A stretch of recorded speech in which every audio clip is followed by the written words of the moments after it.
சேந்தனை கந்தனை செங்கோட்டு வெற்பனை செஞ்சுடர் வேல் வேந்தனை செந்தமிழ் நூல் விரித்தோனை விலங்குவள்ளி காந்தனை கந்த கடம்பனை கார் மயில் வாகனனை சாந்துணை போதும் மறவாதவருக்கு ஒரு தாழ்வில்லையே.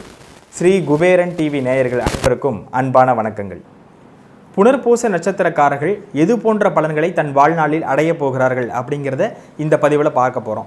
புனர்பூசம் அப்படிங்கிறது ஒரு உடைப்பட்ட நட்சத்திரம். ஏன்னா அது ராஜ கிரகங்களில் ஒன்றான ஆண் கிரகங்களில் ஒன்றான குருவனுடைய நட்சத்திரம் அப்படிங்கிறதுனாலையும் அதனுடைய 3 பாதங்கள் அந்த உபயராசி அப்படின்னு சொல்லக்கூடிய மிதுனத்தில் அமர்ந்திருக்கிறது அப்படிங்கிறத நம்ம கணக்கில் கொள்ள வேண்டும். அதில் 1ஆம் பாதம் 2ஆம் பாதம் 3ஆம் பாதம் மிதுனத்திலும் 4ஆம் பாதம் மாத்திரம் இந்த கடகராசியில் அமைந்திருக்கும் அப்படிங்கிறத நீங்கள் புரிந்து கொள்ள வேண்டும். குரு என்பவர் தனகாரகன் புத்திரகாரகன் என்று வர்ணிக்கக்கூடியவர். குருவனுடைய நட்சத்திரமான புனர்பூச அமைப்புகளும் அதிகமான குழந்தையின் மீது ஆர்வம் கொண்டவர்களாகவும் அதனை அடுத்து தனத்தின் மீது ஆர்வம் கொண்டவர்களாகவும் ஆலோசனை சொல்வதில் ஒரு மந்திரியாக இருக்கக்கூடிய அமைப்புகளில் பெரிய அளவிற்கான நாட்டம் செலுத்தக்கூடியவர்களாக இந்த புனர்பூச நட்சத்திரக்காரர்கள் இருப்பார்கள் அப்படிங்கிறது தான் உண்மை. அதுலேயும் இன்டெலிஜென்ஸை சொல்லக்கூடிய புதனுடைய வீட்டில் பெரும்பான்மையான பாதங்கள் இருக்கின்ற காரணத்தினால் நல்ல புத்தி கூர்மையும் நினைவாற்றலும் அதிகமாக கொண்ட ஒரு நட்சத்திரமாக இந்த புனர்பூச நட்சத்திரம் அமைந்திருக்கும் அப்படிங்கிறது தான் உண்மை. இந்த புனர்பூச நட்சத்திரத்தை லக்ன புள்ளியாக கொண்டவர்கள் ஈவன் கடக லக்னமாகவும் இருக்கலாம், அதே சமயம் மிதுன லக்னமாகவும் இருக்கலாம். அந்த மிதுன லக்னத்தில் புனர்பூச நட்சத்திரத்தில் லக்ன புள்ளி விழுந்ததே ஆனாலும் கூட அதனை அடுத்து இந்த கடக ராசியை லக்னமாக கொண்டு புனர்பூச நட்சத்திரத்தை லக்ன புள்ளியாக கொண்டாலும் சரி, அல்லது ஜாதகத்தில் மற்ற கிரகங்களை விட குரு அதிக பாகைகள் வாங்கியிருந்தாலும் சரி, இந்த பலன்கள் அத்தனையும் பொருந்தும் அப்படிங்கிறத நீங்கள் புரிந்து கொள்ள வேண்டும். பொதுவாக ஆத்மகாரகன் சூரியன் என்று எடுத்துக்கொண்டாலும் தனிப்பட்ட அமைப்புகளில் ஆத்மகாரகன் எது போன்ற பலத்தை அடைந்திருக்கிறார் அப்படிங்கிறத பார்க்கணும்.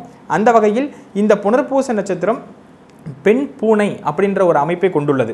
அப்போ யோனியினுடைய விலங்காக ஒவ்வொரு நட்சத்திரத்திற்கும் சில விலங்குகள் சொல்லப்பட்டிருக்கிறது.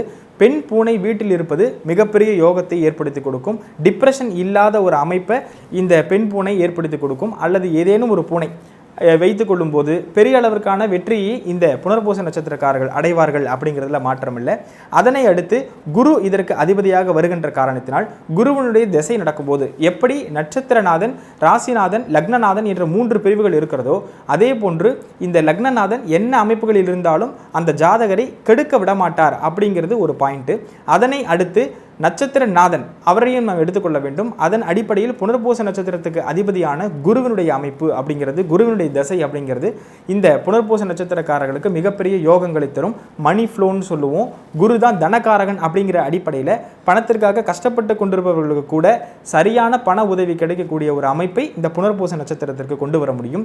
மஞ்சள் நிறத்தை அதிகமாக பயன்படுத்தும் போது பெரிய அளவிற்கான ஒரு பிராட் மெயின்ட்டும் அதே சமயம் சக்சஸ்ஃபுல் ரேட்டும் அதிகமாகும் அப்படிங்கிறத நீங்கள் புனர்பூச நட்சத்திரக்காரர்கள் தெரிந்து கொள்ள வேண்டும். அது சமயம் எந்த ராசியாக இருக்கிறார்கள் என்பதையும் நாம் கணக்கிட்டுக் கொள்ள வேண்டும். சர வீட்டில் இருக்கக்கூடிய புனர்பூசமா அல்லது உபய வீட்டில் இருக்கக்கூடிய புனர்பூசமா என்று நீங்கள் கணக்கிட்டு கொண்டீர்களே ஆனால் இன்னும் துல்லிய பலன்கள் வெளிப்படும் அப்படிங்கிறத புரிந்து கொள்ள வேண்டும். எப்படி லக்னத்தில் ஒரு கிரகம் குறிப்பாக குரு புதன் இவர்கள் இருந்தால் மிகப்பெரிய ஒரு நல்ல கேரக்டரும் ஒரு நல்ல டிசிப்ளின் அமைப்புகளும் வருமோ அதே போன்று புனர்பூச அமைப்புகளுக்கும் நல்ல டிசிப்ளின் அமைப்புகள் கைகூடி வரும் அப்படிங்கிறத எந்த மாற்று கருத்தும் இல்லை. புனர்பூசம் இப்படித்தான் இருக்க வேண்டும் என்று தங்களுக்குள் ஒரு ஸ்கேலை போட்டுக்கிட்டு வாழக்கூடியவர்களாக இருப்பார்கள். அது ஒரு மிகப்பெரிய ஒரு அச்சீவ்மெண்ட்டை கொடுக்கும். சுயஜாதகம் நல்லா இருக்கிற பட்சத்தில் அப்படிங்கிறதையும் நீங்கள் உணர்ந்து கொள்ள வேண்டும். குருவினுடைய ஸ்தலமாக சொல்லக்கூடிய ஆலங்குடி அப்படின்னு சொல்கிறோம். தட்சணாமூர்த்தியாக இருக்கட்டும் அல்லது குரு ஸ்தலங்களுக்கு சென்று குரு பகவானை பிரார்த்தனை செய்யும் போதும் அல்லது குருவுடைய காரகமான பணத்தை மற்றவர்களுக்கு முடிந்த அளவிற்கு தானம் செய்வதும், குழந்தைகளுக்கு வேணுங்கிற அளவிற்கு ஒரு உணவு வாங்கி கொடுப்பதும் அல்லது அவங்களுக்கு ஸ்வீட் வாங்கி கொடுக்கறது அப்படிங்கிறது புனர்பூசத்துக்கு மிகப்பெரிய வெற்றியும் முன்னேற்றத்தையும் ஏற்படுத்தி கொடுக்கும். அதனை அடுத்து சனியினுடைய நட்சத்திரங்களான பூசம், அனுசம், உத்திரட்டாதி இந்த நட்சத்திரங்களில் அந்த பெரிய அளவிற்கான ஒரு வெற்றியை தருவதற்கான தாராபலம் கொண்ட நட்சத்திரமாக இவை கருதப்படுகிறது. அதனை அடுத்து கேதுனுடைய நட்சத்திரம் அப்படின்னு சொல்கிறோம். அதாவது அஸ்வினி, மகம், மூலம் அப்படின்னு சொல்லக்கூடிய இந்த 3 நட்சத்திரங்களும் உங்களுக்கு தாராபலம் உள்ள நட்சத்திரமாகவும் இந்த நட்சத்திரங்களில் நீங்கள் செயல்படும் போது அந்த நட்சத்திர நாளன்று நீங்கள் எடுக்கின்ற முடிவுகள் அத்தனையும் மிகப்பெரிய வெற்றியை கொடுக்கும் அப்படின்னு இருக்குது. அதனால் குருவினுடைய ஸ்தலங்களுக்கும் குருவினுடைய காரகத்துவத்தில் இருக்கக்கூடிய குழந்தைகளுக்கு ஒரு சில சர்ப்ரைஸ் பண்ணும் போதும் பெரிய அளவுக்கான ஒரு சக்ஸஸை இந்த புனர்பூச நட்சத்திர நட்சத்திரக்காரர்கள் அடைவார்கள். நல்ல குணம் படைத்தவர்களாகவும் வேகமாக இயங்கக்கூடியவர்களாகவும் இருக்கக்கூடியது இந்த புனர்பூச நட்சத்திரக்காரர்கள். வாழ்த்துக்கள். நன்றி, வணக்கம். ஸ்ரீ குபேரன் டிவியை பார்த்தமைக்கு நன்றிகள். மேலும் இது போன்ற தகவல்களை தெரிந்து கொள்ள ஸ்ரீ குபேரன் டிவியை சப்ஸ்கிரைப் செய்யுங்கள். மறக்காமல் பெல் ஐக்கானை கிளிக் செய்யுங்கள்.